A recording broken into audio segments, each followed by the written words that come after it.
What is happening, Cougars and Gold Diggers? My name is KotyTang. We have been given an official confirmation about what these episodes mean when they say present day.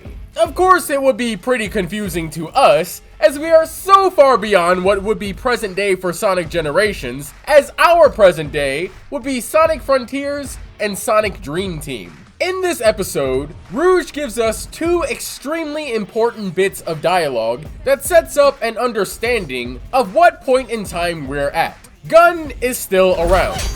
Just gathering some intel for Gun. And as we know, Gun was stomped out by Eggman during the events of Sonic Forces. Gun, G-U-N, stands for Guardian Units of the Nations, by the way.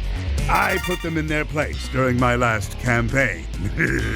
And Sonic's birthday party is mentioned. Chip, but in return, you're going to have to promise to come to Sonic's birthday party. Sonic Generations takes place right as Sonic is having his birthday party, so that would make Dark Beginnings take place the night before Sonic's birthday. So we know that this team up between Rouge and Omega is merely temporary, as once they help Shadow, they'll leave him to his own devices, as Rouge is going to show up later on at Sonic's birthday party. Omega though? I guess Omega can stick with Shadow, or leave. It's not like his character has any purpose anyway. Even in this, he still isn't given anything of significance to say. He's just the third wheel of the team, shooting a bunch of robots. At least he looks cool as hell doing it. We'll see what happens to him in episode 3. I do gotta say, this episode felt really short. The bit of extra time in episode 1 really worked wonders in how long that episode felt. Episode 2 stops at about 3 minutes and 40 seconds, while episode 1 stops at around 5 minutes and 15 seconds. Keep in mind that the splash screens and episode names of each take 30 seconds. So really subtract that from the 3 minutes and 40 seconds, and this episode only lasts for about 3 minutes and 10 seconds. They could do with that extra minute and a half, but I'm sure these episodes are as long as they need them to be. This one was just shorter, and you can feel it. I gotta say, I do love the fact that Shadow was like, man, I gotta get to the Ark, but how? Oh, I know! I'll steal a spacecraft from Dr. Eggman. Shadow then proceeds to travel from a nice green luscious place all the way to the desert. And of course, conveniently, Rouge and Omega are also there, because that's just how Sonic stories go. Everybody just magically goes to the same place. I always hate when they do that contrived ass shit. Of course, Rouge is working with Gun, so of course this is where she goes, and of course this is also where Shadow goes, in something that has nothing at all to do with what Rouge is doing, even remotely. But here they are, and of course Omega is there too, who just tagged along with Rouge because she asked. Sonic stories do this very often, and it's always so stupid. Shadow relays to Rouge that he thinks the Black Arms are back, and it's very interesting that Shadow had a nightmare, and now he believes that the Black Arms have returned. But okay, better safe than sorry, said Shadow. You never know when a nightmare is going to be a real thing, right? So after they deal with all the badniks around and Rouge gains, I guess, no intel for Gun, they're all gonna go and steal a spacecraft from Gun, because the Eggman base that they're at was just a supply depot. So of course it's not going to have any spaceships. I mean, it might, but I guess this one doesn't. I'm gonna assume that the intel that Rouge is gonna give to Gun is that the base is just a supply depot, because I don't know what else she would be looking for here. In which case, that's some useless ass info. Thanks, Rouge. So now that we've learned that Rouge is gaining intel for Gun, we also just learned that she's also about to raid a base of Gun. Bitch, you fired! Oh, since we're talking about Rouge, Karen still does a terrible job at voicing her. Both Shadow and Rouge have the same exact issue. They were both not casted properly. Both are good actors, I've heard them in plenty of things. They just do not fit these characters. And that happens sometimes. Same with Knuckles and Sonic. I'm pretty sure I don't have a problem with any other characters, it's just those four. They're all poorly casted for these roles. And or they just fail to use the proper inflections and tones that I imagine these characters would have. I'm not somebody that needs Ryan Drummond to come back or Jason Griffith. I just want actors that actually sound like the characters they're voicing for. The entire Sonic Prime cast was ideal, except for Tails and Original Knuckles. I don't know what was going on with those. But Sonic Prime is a great example of what proper casting looks like. Something else I'd like to bring attention to is that in this episode, once Shadow really starts getting into combat against the Eggbreaker, he sparks up. This is before he has any Doom powers, so it seems like this is just going to be an aspect of Shadow's character that will become permanent going forward. While I'm not a huge fan of Sonic keeping this aspect, for Shadow it actually would make sense, since he's infused with chaos energy, even an unstable amount of chaos energy, hence the limiter rings. Although I don't think chaos energy has ever been symbolized by lightning and sparks, I think it still fits very well, and I wouldn't give this effect to anybody else but Shadow. Or characters also infused heavily with chaos energy, I suppose. Like when Sonic goes supersonic. Actually, yeah! Give him that Super Saiyan 2 lightning effect, that'd be badass. Now, the present day story for this one doesn't really have too much to talk about. I actually want to focus on what's going on in the past. With the most important question, of course, being just what the hell does Maria have on that clipboard? In the last video, I presented a theory that all of these episodes are in a simulation created by Black Doom, and none of it is actually happening because Shadow's mind has already been taken over by Doom. If you guys haven't seen my last video, I think I make a strong case to believe that Shadow is currently in a simulation, even if it ends up not being true anymore. So please check that out if you haven't already. But if it is the case that Shadow has been taken over by Doom during the events of these episodes, then once again, Shadow sparking up is more of a hint at the reality of the situation, rather than an ability that he has suddenly obtained. So let's talk about 50 years ago. I think it's important to note that this event on the arc is not presented as a memory that Shadow is having. It's actually just a piece of the past that we, the audience, are experiencing. Now, it could have been something Shadow thought about on his way to the Eggman base, however, it's never implied to be the case. It's also nice to get a bit of a dive into how Shadow feels about Rouge and Omega, with the dialogue given by Maria having a heavy-handed implication that Shadow trusts both of them and deeply cares for the two. Which is a great confirmation, as many people will argue until their eyes pop out that Shadow doesn't really give a damn about a single soul on this planet, which is simply not true. Shadow's care for the people and the planet has been implied throughout the entirety of the franchise. No bio that's trying not to spoil the story of Sonic Adventure 2 or the twist of Shadow 05 is ever going to change that. Shadow cares about people and the planet. It's literally embedded into Maria's wish. For all people who live on that planet, give them a chance to be happy. Let them live for their dreams. Shadow, I know you can do it. That's the reason why you were brought into this world. Sayonara, Shadow the Hedgehog. I promised her. And I must keep that promise. The same wish that he's outright stated he fully agrees with and wants to continue working toward. Shadow, you are the only hope to save mankind as we know it. The future of this planet depends on you. Don't worry, Grandfather. Shadow and I will protect this planet. Right, Shadow? I now understand why I am here. I made a promise and I'm here to keep it. Today, I put my past behind me. If we even go with Sonic Battle, it's outright stated that Shadow and Maria have the same soul. Shadow, by default, feels extreme sympathy for humans.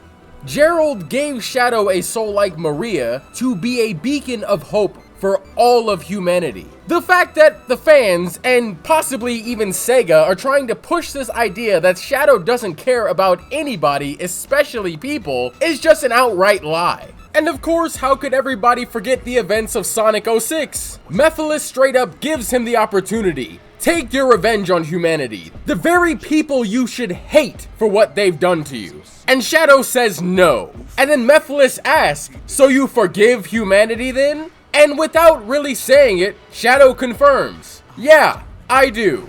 Because that's what he was made for. And he knows that and accepts that. That's a massive arc of Shadow that we've always been following. And for some reason, the narrative is changing. Even if the events are reset, they're only reset for 06, not Shadow 05. Everything that came before Sonic 06 still happened. This is how he feels today, and it's how he should still feel today.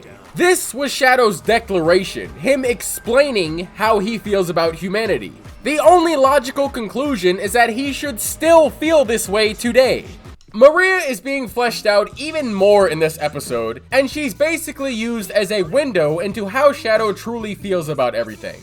Being the only person to see Shadow for who he truly is, she lets him know, and by extension us know, that Shadow may be a scary looking guy, and yeah, he's kinda got an attitude problem, but behind that he has a big heart. He cares about the people he meets, and wants to protect not only those he cares about, but those who need it. Shadow is the idea of the perfect hero, but he's been pumped full of trauma throughout his life. He's, at his core, one of the best people to ever exist in the world, bogged down by an attitude and years of turmoil. An attitude that apparently he's just always had, I guess? The trauma just adds to his dick-headed demeanor at this point. With the context of episode 2, a poorly presented plot point from Shadow 05 has actually been perfectly recontextualized. This is a great example of what happens when we actually sit down and try to properly explain just what is going on in a story. We don't slide past these important details that may appear minute at first, but in reality, it's vital context that you simply could not get anywhere else. For the longest time, it was never directly stated that everybody on the Ark knew about Black Doom's involvement on Project Shadow. Thanks to this episode, we're shown that everybody on the Ark knew that Shadow was made with alien DNA. We get to see that it wasn't a secret only known by Gerald, the commander, and maybe a few scientists on the project. The Black Arms have always been known by those on the space colony Ark. Even Shadow himself was aware of what was used to create him, which again was never shown to us in Shadow 05. Sure, the implications are there, but it's never displayed as clearly as it was in this episode. For this entire time, I thought that Black Doom was a highly kept secret by Gerald, one that not even Shadow and Maria knew about. But nope, as it turns out, pretty much everybody knew. We now have the answers to the plot twist of Shadow 05, a full confirmation of the reason Gunn ended up launching a raid on the Ark. Now, there are some other implications and lingering questions that we can devolve from this. How the hell did, Abraham, as the commander of Gunn is officially named for the first time in the franchise's official story, managed to safely get off the Ark instead of being executed like every single person who lived there? We can now say without a doubt that Project Shadow was shut down entirely due to the Black Arms race. This also officially gives us an infinitely better reasoning as to why Abraham wouldn't trust Shadow in that game, rather than it just being him grief-stricken from having everything taken away from him due to Shadow's mere existence.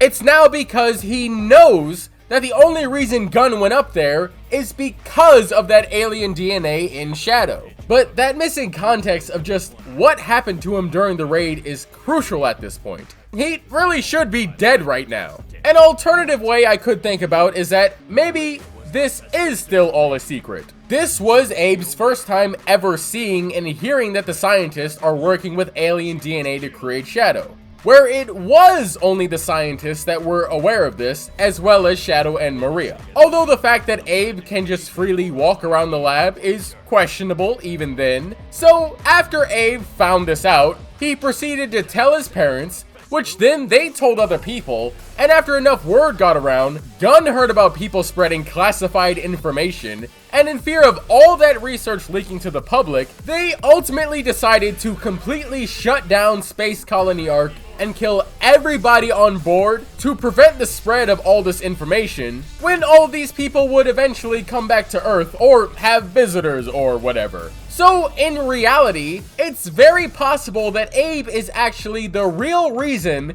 that Shadow's entire life was taken from him, as well as Abraham's entire family. And it's all because that little boy just couldn't keep his damn mouth shut. It still doesn't account for why he's alive, but we kind of have a reason as to what truly caused Gunn to go up to Space Colony Arc. Either way, you're doing some incredible recontextualization work here, Ian. Keep this shit up. To back up a little bit, something that I love about the moment where Shadow is looking at the Death Leech requires a layer of lore that you'd only understand if you've experienced the story of Shadow 05. In this scene, Black Doom is very likely looking directly at Shadow right now. If you aren't aware of that game, the Black Arms race are all a hive mind species spawning entirely from Black Doom. And with Shadow sharing a huge chunk of Doom's DNA, well, when Shadow starts insulting the larva... The Black Arms, he called them. The same DNA as this larva. This ugly, heartless creature. Normally, it wouldn't hear that, as it's behind this thick layer of glass. However, Black Doom can not only hear Shadow talking about him this way, but he can also feel it. Shadow is one of them. He's just one of them that have been given free will. Shadow is already in my control. What's this? Well. Seems like you're immune to my mind control. You have no control over me, Black Doom. But he struggles to have free will from Black Doom when he wants him. It's very likely that Black Doom has been spying on Earth and the space colony this entire time, through not only the Death Leech, but Shadow as well, which kind of gives me two alternate theories. Now hold up now, my Doom theory may have become a bit shaky, but will I give in? Absolutely not! I won't rest until my theory is debunked and the game comes out. Hopefully we can get those questions I had asked previously answered in the game, if not in episode 3. So anyway, I do have two other theories that I came up with while watching. If this isn't all a simulation, thanks to the events that happened in episode 2, here's my two alternate theories. Black Doom's DNA has finally awoken inside of Shadow, and he will return thanks to this DNA. I think my next theory is a really good one, and I think I've actually got Ian's number on this one. It's a Chekhov's gun theory. That Death Leech that we saw from 50 years ago, the one Shadow was looking at with Maria and Abe, yeah, that specific leech wasn't ever killed. And it's been on the Ark biding its time to this day. That one lone Death Leech has been slowly regaining its power until Black Doom can use it as his new body. Since all beings of the Black Arms are just an extension of Black Doom, that makes it very possible that he can use one of them to return. And all this is going down right before Sonic's birthday! Conveniently before the Time Eater, well, time eats. Come on, Black Doom. Are you serious? Right in front of his birthday? Are you serious? That's not what it looks Right like. in front of my salad? I'm sure we're all curious what could be next for episode 3, and I think I can predict the premise of it. Shadow, Rouge, and Omega are gonna go to a gun base, get caught by security, have to fight against some aspects of Gun. Shadow's gonna get a ship and launch to the Ark. Rouge is gonna go to Sonic's birthday. Not sure what's gonna happen to Omega, he might come with Shadow, and from there, some form of Doom may be found, or we reveal that Shadow has been inside his mind this entire time. Begins Sonic and Shadow Generations. Guess we'll find out what happens next week. Like, comment, subscribe, follow me on Twitter, join the Discord for the link down below, okay, bye!